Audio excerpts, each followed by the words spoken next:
Senhor eterno Pai, estamos desse outro lado, Senhor, estamos no tempo, caminhando, Senhor, mas a nossa esperança e a nossa fé e a nossa convicção, Pai, é que um dia estaremos contigo, aonde não seremos mais um pequeno grupo, mas seremos uma grande multidão, todos cantando o mesmo hino, o hino da redenção, todos adorando a Ti, Senhor, naquela grande multidão, Pai, quando nos encontraremos nos ares, e então dali, Senhor Deus, partiremos contigo para a glória, Senhor.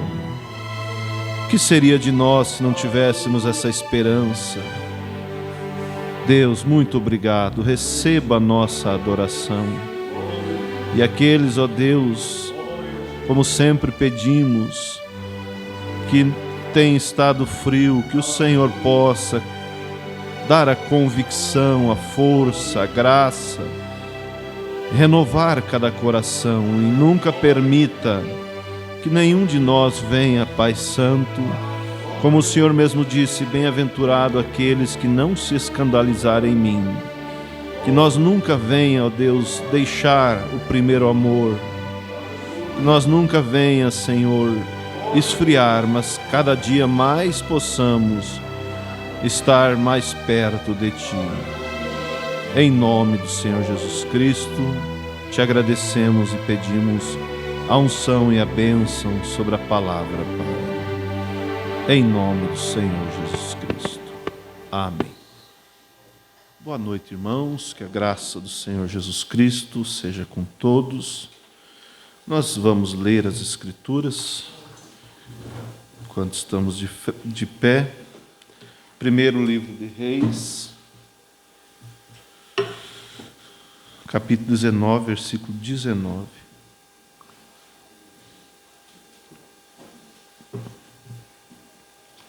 O desejo nosso e o desejo de Deus é que todos pudessem estar, né?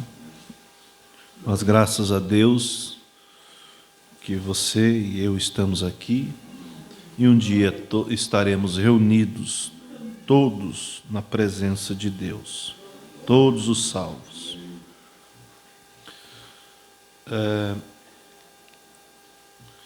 19, 1 Reis 19, versículo 19. Partiu, pois, Elias dali e achou a Eliseu, filho de Safate, que andava lavrando com 12 juntas de bois adiante dele, e ele estava com a 12ª. Elias passou por ele e lançou a sua capa sobre ele. Então deixou ele os bois e correu após Elias e disse: Deixa-me beijar a meu pai e minha mãe, e então te seguirei. E ele disse: Vai e volta, porque que te tenho feito eu? Voltou, pois, detrás dele e tomou uma junta de bois e os matou, e com os aparelhos dos bois cozeu as carnes e as deu ao povo, e comeram. Então se levantou e seguiu Elias e o servia. Deus eterno, abençoa a Tua palavra e cada coração possa ser alimentado pelo Senhor, em nome do Senhor Jesus Cristo. Amém. Poder assentar, irmãos. Eu quero trazer esse tema, que já em outras oportunidades a gente falou, que eu quero dar o título que é Perseverar após o chamado. E eu tinha em memória também livro de Judas, capítulo 1, versículo 3, aonde o apóstolo nos exortou a batalhar pela fé que uma vez foi dada aos santos. Cada um de nós fomos chamados, senão nós não estaríamos aqui.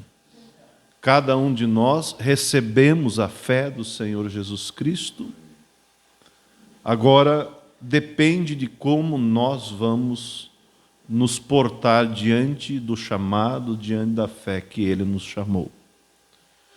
E nós temos, como a Bíblia diz, que nós temos uma tão grande nuvem, né, de testemunho que nos rodeia, né? Como diz a Bíblia, como escaparemos nós se não atentarmos para uma tão grande nuvem de testemunho? Existem exemplos e exemplos a ser seguido, como também temos exemplos a não ser seguido. Sempre existiu os dois lados. Sempre existiu aqueles que valorizaram o chamado, valorizaram a oportunidade, como teve aqueles que não deram valor. Porque nós sabemos que fomos predestinados através do pré-conhecimento de Deus. Ele sabia que nenhum de nós daríamos conta, mas Ele sabia cada um de nós, cada uma das pessoas que desejariam, como o profeta diz em uma das mensagens, que Deus sabia que haveria alguns que desejariam ser salvos, desejariam agradar a Deus. Por isso Deus, então, proveu uma maneira para nós ser salvos. E nós vemos que quando Eliseu estava cansado, já estava velho, e ele pediu a Deus, inclusive, que o levasse. Mas Deus, como nós sempre sabemos, Deus leva o seu homem, mas não o seu espírito. O diabo leva também os seus, mas não o espírito que unge. Então, se Elias ia ser levado, alguém precisaria tomar o lugar dele. E se nós voltarmos no tempo, muitos de nós, você vai ver que antes de você, antes de mim, tinha alguém que tomava, né, o lugar no plano da redenção. Que sentava, vamos dizer, nessas cadeiras. Se formos voltando, vamos chegar lá nos apóstolos. Deus sempre teve os seus. Deus sempre teve uma luz. Deus sempre teve, como quero dizer, anjos posicionados para poder levar para a glória os seus filhos. Por isso, o irmão Lindomar cantou aquele hino ali que diz: eu não passarei só o Jordão. Como Davi disse, ainda que eu andasse pelo vale da sombra da morte, eu não temerei mal algum, porque tu estás comigo. E aí nós sabemos e temos conhecido testemunhos, exemplos, mesmo de ímpios, como também de cristão, que quando chega no corredor final, eles começam a ver o outro lado e os seus comparsas vêm buscar. Quando trata-se do ímpio, quando ele começa a entrar na linha final, é terrível. Mas quando o cristão começa a entrar naquela linha, há uma atmosfera divina ali. Como a irmã Lívia de Trindade contou, após a morte do seu filho, o irmão Marci, ele teve muitas lutas e fraquezas, para quem conheceu ele, mas ele estava sempre lutando, batalhando, gemendo, às vezes caía, mas levantava. E como a irmã contou, que quando na hora da partida havia uma atmosfera divina no quarto, que até o médico se emocionou. Porque os céus começam a entrar em contato com essa alma que está saindo desse plano, dessa terra, desse mundo. E as dimensões, nós sabemos que as dimensões, uma entra na outra, são dimensões. Por exemplo, aqui nós temos a dimensão da matéria, aqui nós temos a dimensão da luz, Aqui nós temos a dimensão da voz. E sabemos que aqui há espíritos também. Há espíritos. Mas o cristão, quando ele sai dessa dimensão matéria, dessa dimensão da terra, da luz, do som natural, ele entra em outra dimensão, que é onde estão os salvos. Por isso, irmãos, vale a pena sempre nós aproveitar e não deixar passar a oportunidade. Dizia o saudoso pastor Antônio Machado que experiência, quer dizer, é como um pente que a pessoa adquire quando já é careca e aí quer pentear os outros. No natural é assim, né? Quer dizer, não vá por esse caminho porque não deu certo. Aproveite a se profissionalizar para você ter uma vida mais cômoda no futuro. Aproveite estudar, porque, quer dizer, há muitos que perderam a oportunidade, não estudaram. Há outros que puderam aproveitar, isso falando do lado natural. E como o irmão Brana, em uma das mensagens, ele diz, me falha o nome agora, ele conta a história de um jovem. Se não me engano, é o livro da vida do Cordeiro, aquelas de Goiânia. E ele diz, havia um jovem entre nós. Muitos aqui sabem de quem estou falando. Eu diria o nome, mas não disse, né, por ética.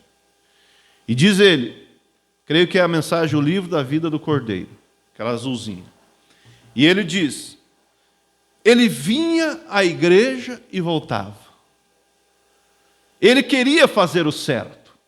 Mas ele, em outras palavras, se misturou com o mundo, se comprometeu com o mundo, quer dizer, o mundo levou. E diz o irmão Brana, e ele caiu morto, por certo, naquela semana ali, morreu. E o irmão Brana diz, pudesse ele voltar a essa dimensão, ele correria o mais rápido que ele pudesse para o tabernáculo. E diz o irmão Brana, e havia muitas almas que seriam salvas quando ele chegasse aqui, porque ele diria o testemunho dele. Quer dizer, não vão pelo caminho que eu fui. Mas diz o irmão Brana, ele tomou a sua decisão final. Ele tomou a sua decisão final. E ele não tem uma outra oportunidade. E a gente, como ministro, quando a gente tem que fazer o funeral, que é algo dolorido, ruim, mas quando é de alguém que deixou pegadas de um cristão e que foi para casa e está nos aguardando, a gente sente a dor da separação, mas nós temos um conforto em saber, ele aproveitou a oportunidade, ele está me esperando. Ele ouviu os conselhos, ele viveu para Deus. Por isso Paulo escreve aos Tessalonicenses, capítulo 4, né? Ele diz, não quero, irmãos, que sejam ignorantes acerca dos que dormem, como os demais que não têm esperança. Eu fiz uma vez um funeral ali, de alguém, que eu orei por ele e acompanhei ele e mostrei o caminho da cruz para ele e creio que ele está do outro lado nos esperando.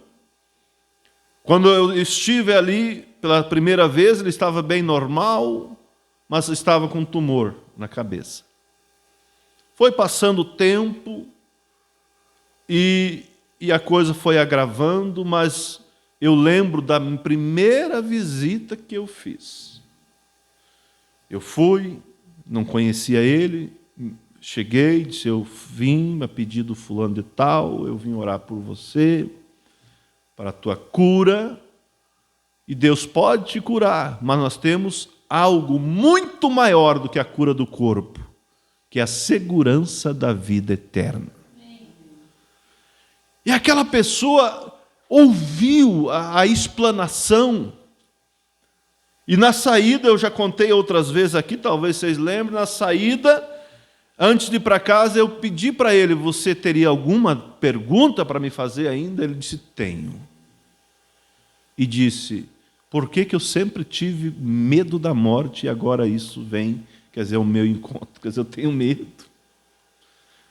E aí eu mostrei para ele que naturalmente todos, uns mais, uns menos, têm, né? Porém, quando leva-se no tocante o lado espiritual, nós não podemos temer, porque nós temos uma segurança. Não tem como eu ficar com medo, por exemplo, de ter problema ao ler aqui, porque eu tenho um óculos. Eu sei que eu tenho. Eu sei que eu tenho uma esposa, eu sei que tenho os irmãos, eu sei que tenho a igreja aqui. E eu sei que eu tenho uma vida ainda para viver algum tempo aqui. Mas também sei que quando essa vida chegar no final, eu vou com Deus. Porque Ele comprou-nos, como diz a Bíblia, com o seu precioso sangue. Então, eu respondi a ele e aí eu disse: no tocante à vida espiritual, a pessoa não deve ter medo, deve ter a segurança. Aí eu disse: se você entregar a tua vida para Cristo realmente, chegará um momento que você não terá mais medo. Depois, mais tarde, não sei quanto tempo depois, a coisa evoluiu muito rápida, mas um outro dia eu estive lá visitando ele, e ele já estava bem mais debilitado. E aí eu fui, visitei, conversei, e antes de ir embora eu disse: lembra da pergunta que você me fez? E da resposta que eu te dei? Gostaria de saber como que está hoje. Como que você, como eu disse, que se você entregasse a tua vida para Cristo, cresce em Jesus Cristo, se arrependesse dos teus pecados, você não teria mais medo. E aí? Ele disse: não tenho mais nenhum pouquinho de medo. Não teve tempo de ser batizado, que a coisa foi indo bastante rápido. E aí, já no momento que ele já estava muito fraco, e a esposa levava ele com a cadeira de roda. Era lá em Xanxerê. Aí eu atendia lá na época, daí nesse dia, creio que era um culto de ceia, o pastor Febrônio estava, e eu lembro dele estar na cadeira de roda, e o pastor fazer aquela chamada de altar: alguém que deseja aceitar a Cristo, e ele com muita dificuldade levantou a mão. E eu creio que foi a última vez que eu vi ele lúcido. Entende? Então ele aproveitou o chamado, aproveitou a oportunidade, e Deus foi bondoso com ele. Eu creio que ele é como o ladrão da cruz, entrou praticamente já com o trem andando. Aí nós vemos esses exemplos. Vemos o exemplo de Eliseu, um exemplo a ser seguido. Veja, ele estava envolvido com o trabalho material. Porém, ele tinha um chamado, e ele recebeu um chamado, não só para o reino de Deus, mas para o ministério. Para o ministério, para ocupar, vamos dizer assim, calçar as sandálias de Elias. Por isso você veja, irmãos, que quando ele foi chamado, o que ele fez? Ele queimou as pontes atrás dele. Ele, se fosse uma mulher, ele não diria: eu vou guardar essas calças, porque se um dia posso precisar, não vai precisar mais. Vou guardar essas maquiagens. E o triste é que às vezes a gente vê pessoas que estão na mensagem e ainda usam as porcarias. Não é fácil, né? Não é fácil. Mas quando a pessoa aceitou, vamos dizer, o chamado de Cristo, como Eliseu, ele queimou as pontes. Digamos, ela não guardou mais esses batons, essas coisas. Não guardou mais essas calças, não guardou mais essas roupas sensual. Por quê? Porque ela não ia mais voltar. Aí você veja que Elias fez o quê? Eliseu, tudo bem, se o senhor me chamou, eu estou trabalhando com... Veja, ele estava trabalhando com 12 juntas de bois. Por certo, era uma sequenciazinha assim. E ele estava com a última, a 12ª. E ele disse para Elias, então deixa eu despedir do meu pai, minha mãe, quer dizer, me desvencilhar dessas coisas, e depois eu vou te seguir. E voltando, o que ele fez? Ele matou a junta de boi. O que é? Uma junta é quanto? 2. Sabe que eles precisavam tudo daquilo? Quer dizer, ele queimou a ponte. Quer dizer, eu não vou precisar mais desses boi. Eu não vou precisar mais desse arado. Agora eu vou seguir o ministério em tempo integral. Isso mostra para nós que quando nós decidimos para o Evangelho, nós não podemos olhar para trás. E o título da nossa mensagem é Perseverar após o chamado. Após o ser chamado. Porque muitos, a Bíblia diz, muitos são chamados e poucos escolhidos. Como eu já falei outras vezes, você vê na Bíblia, quantos e quantos que está relatado que pararam, que desistiram. Se você for fazer um apanhado, tem uns quantos. Mas bem conhecido começa tendo quem? Judas, né? Quem era Judas? Era um discípulo de Jesus. Era alguém que estava na ativa no ministério. Se nós pudéssemos voltar lá no dia em que eles estavam aqui, por certo, teria pessoas que fossem dar testemunho e diziam, olha, eu estava doente, e o irmão Judas passou lá com o irmão, digamos, Mateus, e oraram por mim, eu estou curado. Porque quando Jesus ordenou os 12 que fossem curar os enfermos, libertar os aflitos e pregar a salvação, Judas estava no meio. Judas estava ali. Mas chegou uma hora que ele deixou, quer dizer, o descontentamento, um espírito de descontentamento, ou ele não tinha o objetivo correto. Servir a Jesus era coisa boa. Ele estava ali como rei dos judeus. Ele estava ali e a multidão queria fazer dele um rei terreno. O povo estava subjugado pelos romanos. E aí, quem sabe, Judas pensava, olha, quando ele subir no trono, eu vou estar do lado dele. Vou ser o ministro o ministro aquele que cuida da economia, é isso? Vou ser o ministro da economia, né? Porque ele era o tesoureiro ali no ministério.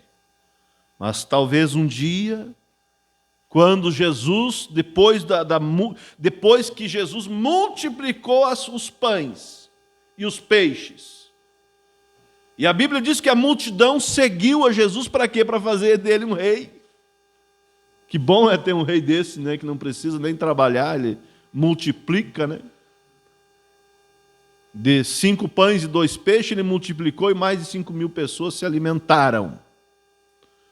Mas Jesus estava ali com esse objetivo que nós estamos aqui hoje: vida eterna. As bênçãos são acessórios, mas o principal é a vida eterna. E Jesus quis chamar a atenção deles para que eles compreendessem o que era o objetivo. Quem não come da minha carne, não bebe do meu sangue, não tem vida eterna, não tem vida em si mesmo.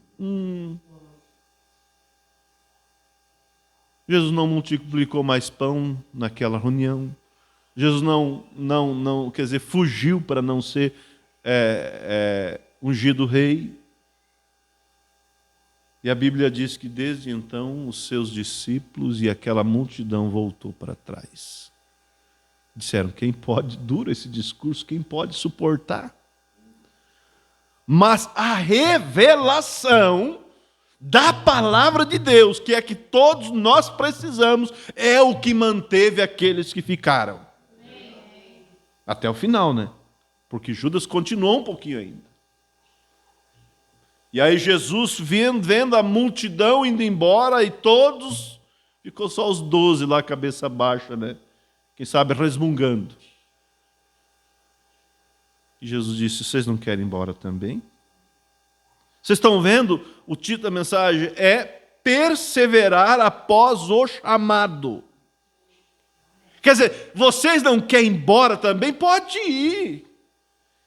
Se o objetivo de vocês é pão multiplicado, vocês estão perdendo tempo.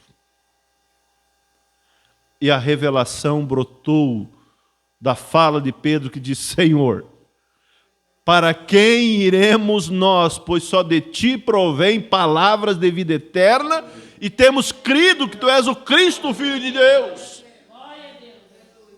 Não entendi o seu discurso, não compreendi, Mateus também não, ninguém aqui compreendeu, mas há uma coisa: eu não tenho para onde ir, porque eu estou te seguindo pela questão da vida eterna. Quem sabe Judas deixou ali um descontentamento. Eu acho que eu não vou ser primeiro-ministro, não. Acho que esse homem não vai subir ao trono, não. Eu acho que eu estou perdendo, é meu tempo. Eu vou tirar um pouco dos atrasados, quer dizer, alguma coisa eu vou ganhar com isso. Vou vender ele. E se foi lá para os príncipes, disse: o que vocês me dão para me entregar a Jesus? 12 moedas de prata, né? Tá bom, então pesa aí, vamos lá. E ele procurou ser discreto, né? Quer dizer, chegou e o beijou. Eu te saúdo, Rabi.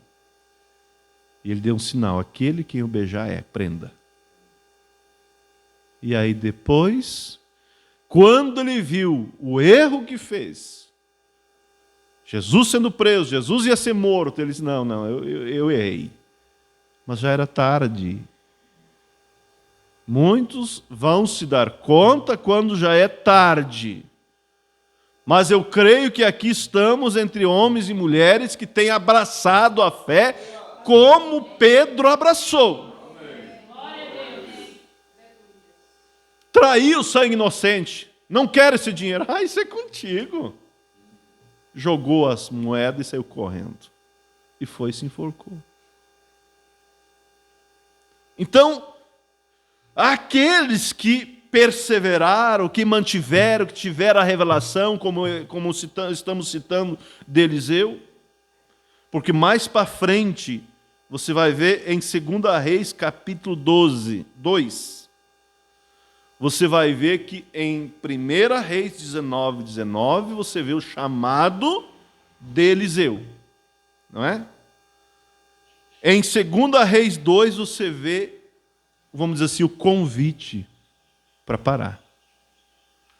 Isso são tipos, vem problemas para nós, vem dificuldade, aonde muitos param, mas aquele que tem, pela graça de Deus, buscado o conhecimento, a revelação, buscado o Espírito Santo, ele não vai parar. Por isso disse Paulo: se nós buscássemos por Jesus Cristo, somente por essa vida, nós seríamos os mais miseráveis. Se a nossa fé fosse só por essa vida. Então, em 2 Reis, capítulo 2, Eliseu chega para Elias, e a Bíblia diz assim: e Elias partiu com Eliseu de Gilgal, e disse: fica aqui, que o Senhor me enviou a Betel. Foi o pedido vamos dizer, do pastor ali. Aí eu volto a ligar lá com o chamado. Se ele tivesse seguindo a Elias com a mente lá nos bois, com a mente lá no arado, porque ele cortou os aparelhos de arar, como a Bíblia diz, e cozeu a carne. Na agricultura, na colônia, como nós diz, tinha um monte de lenha para assar carne. Mas não, mas esse arado está aqui, eu não vou usar mais e eu já vou usar ele mesmo. está bem sequinho. Os meus 2 bois também não vou usar, vou fazer um banquete para os meus colegas, companheiros, amigos, parentes. Matou os bois, cortou os arados. Agora, se ele tivesse lá se ele tivesse saído, vamos dizer assim, do mundo, da lavoura, como no caso dele, mas a lavoura não tivesse saído dele, se ele tivesse saído do dia a dia de trabalho, dos seus bois, das suas coisas, mas ele tivesse com o coração lá, agora era uma grande oportunidade. Tá bom.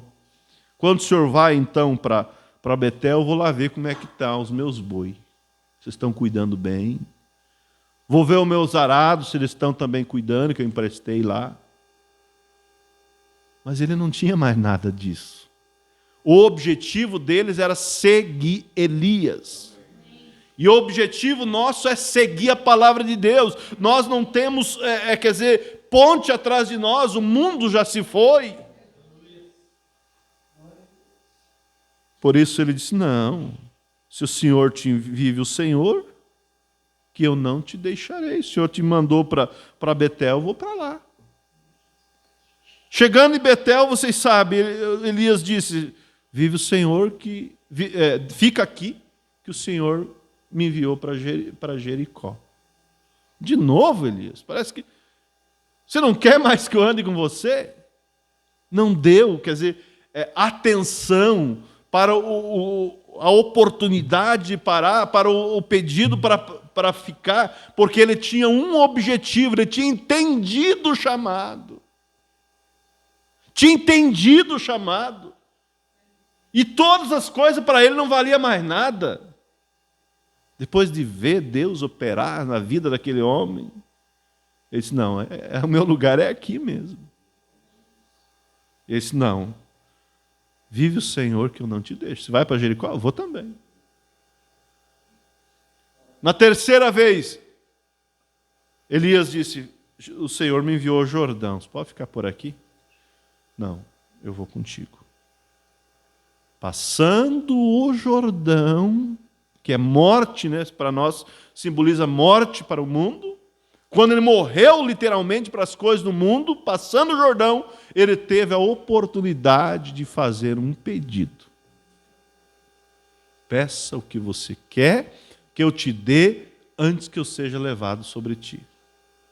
Você não pensou 2 vezes, né? Quer dizer, eu estou contigo e estou com o teu ministério, a tua experiência. Eu quero a porção dobrada do teu espírito. E ele recebeu aquilo e foi quem realmente foi. Então, irmãos, nós temos a oportunidade, nós fomos chamados, e a nossa chegada está mais perto do que quando começamos. Quantos anos ainda? Não sei. Quanto tempo convivendo com essa carcaça doente, né, irmão Vladimir? Com dor? Não sei. Mas não é muito mais. Há um corpo novo nos esperando ali, aonde, como diz a Bíblia, onde os santos já gozam, aonde Deus tem provado para nós que há um lugar, não só na história de Paulo, não só na história dos irmãos do passado. Quando Paulo chega a dizer, Timóteo, quanto a mim já estou sendo oferecido por aspersão de sacrifício, e o tempo da minha partida está próxima. Combati o bom combate, acabei a carreira, guardei a fé. São histórias bíblicas, e nós cremos. Como disse ele também, onde está a morte? O teu aguilhão, o teu ferrão. Onde está o inferno, a tua vitória? Estou chegando no fim, mas já consigo ver a glória do outro lado, a atmosfera divina. Temos história como do irmão Bosworth, temos história como da esposa do irmão Brana, mas temos história dos nossos também, que partiram, mas foram ao encontro de Cristo. que pôde ver, no caso do irmão Sérgio, os anjos de Deus ali, e Ele está nos esperando lá. Por que vamos parar? Veja, irmãos, é besteira parar, é falta de, como ele diz assim, de memória, é loucura parar. Ele tem demonstrado, e nós não tememos. Por isso, venha que venha, Deus estará conosco. E como diz as Escrituras, a causa de não sermos consumidos são as muitas misericórdias do Senhor. Como eu li esses dias Isaías 41, onde a Bíblia diz: eu te ajudo, eu te sustento com a destra na minha justiça. Como diz o Salmo de Asaf 73, diz assim: guiar-me-ás com teu conselho e depois me receberá em glória. É isso, irmãos, que nós estamos olhando. Bendito foi o dia que Deus nos deu graça para começar. Bendito foi o dia que nós decidimos, ainda na juventude, e você veja que o irmão Brana diz, em uma das mensagens que eu li um tempo atrás, ele diz assim, que fizeram uma estatística, nos Estados Unidos, né, porque é um país nominalmente cristão, daqueles que vêm para Cristo, normalmente, cerca de 80%, se não me engano, os que vêm para Cristo vêm na juventude. Pensa você, esse Deus que conhece tudo, por que Ele deixaria chegar na idade velha, quando já está tudo doente, para servir a Ele? Seria só um beneficiário da salvação, mas Ele pega normalmente lá na juventude, porque para que ele viva para Ele, para que ele use, para que ele possa se identificar com Deus. Aí diz o irmão Brana, pode ser que alguns cheguem aos 60, 70, aceitem a Cristo? Claro que há, mas é poucos. E aí você olha no nosso caso, no caso do pastor Febrônio, no caso do meu pai, no caso de vocês, no meu caso, quando que eles vieram? Eu era novo, logo que nasceu meu primeiro irmão, Paulo, depois tem o Aderildo, depois vem eu. Lá, logo de início, ele pensou, eu vou ajeitar a minha vida, eu vou parar com essas bagunças. E Deus honrou. E ele aceitou o Evangelho nas Assembleias de Deus, e depois, em 73, ele ouviu a mensagem e partiu sustentando essa fé. Por isso, irmãos, que vamos perseverar até o final. Agora, vê pessoas que vão, às vezes, até uma altura, e lá, quando está próximo, vamos dizer, de botar a mão na recompensa, olha para o mundo e volta tudo de novo. Como vê nas Escrituras, Paulo se queixando de Alexandre o Latueiro, Paulo se queixando de Mineu, de Fileto, Demas, que eu havia abandonado, eu penso que nesse caso só ministerialmente, né, na questão de Demas. Não sabemos, só lá vamos saber. Mas também vemos homens ali que você lê as cartas de Paulo e você vê ele recomendando aos irmãos, olha, vai aí. Tem uns nomes difíceis ali, como Epafrodito, mas tem também os nomes mais fáceis, como Timóteo. Recebam eles com amor.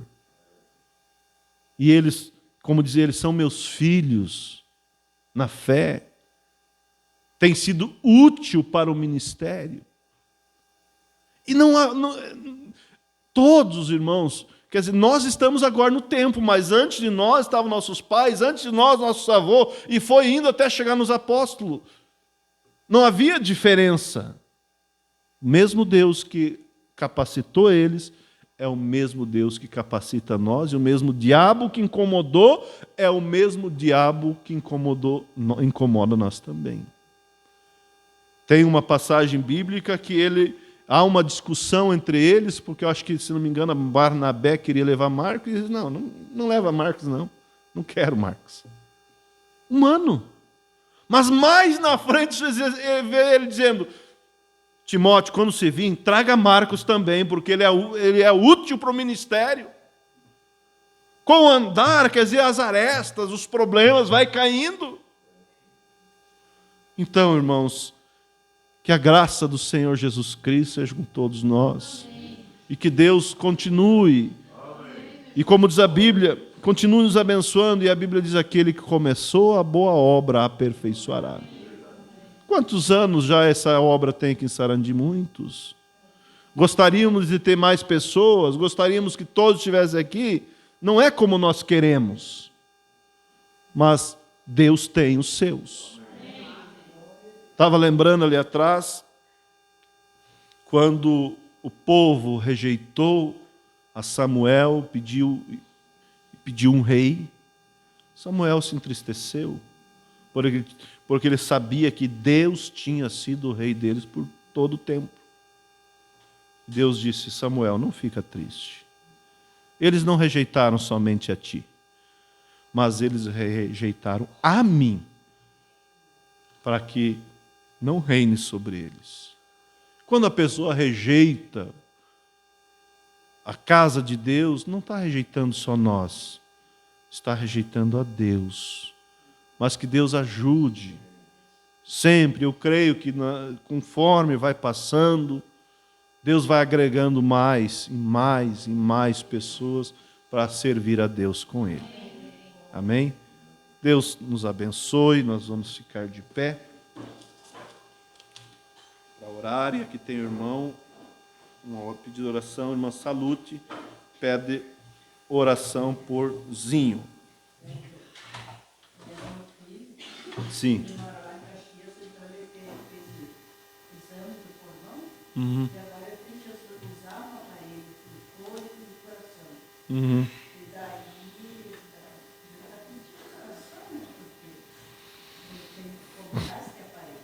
Uhum.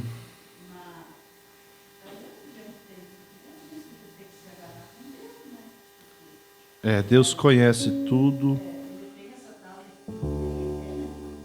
A apneia. Vamos orar então. Everson, tá. Vamos orar por cada um.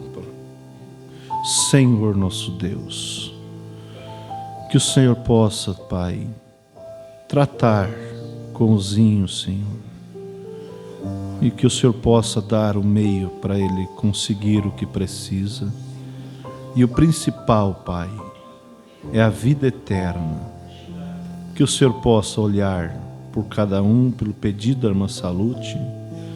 Também, ó Deus, irmão Brademir lembrou do Everson, que está de aniversário.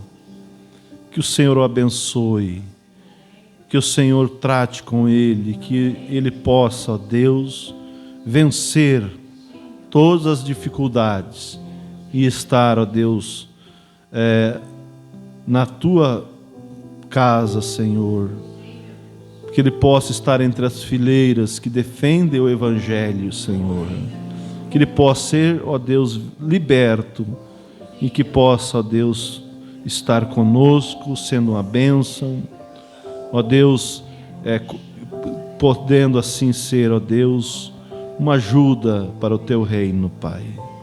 Também a irmã que está enferma, que o Senhor olhe por ela, Pai, que o Senhor dê a ela saúde, e que o Senhor abençoe a nossa irmã, Pai, tirando toda a enfermidade, dando a força, dando a saúde, Pai, para viver para Ti e continuar, ó Deus, sustentando essa obra, Pai. É em nome do Senhor Jesus Cristo que pedimos, ó Deus, a bênção sobre cada um. Também, ó Deus, te agradecemos por esse culto, pelo final de semana, pela semana que o Senhor nos deu. E contamos sempre contigo, Pai, cada dia da nossa vida, Que o Senhor esteja conosco, Pai. Despede-nos agora na tua paz, dando-nos uma boa noite e uma boa semana, em nome do Senhor Jesus Cristo. Amém. Deus abençoe, e assim estamos despedidos.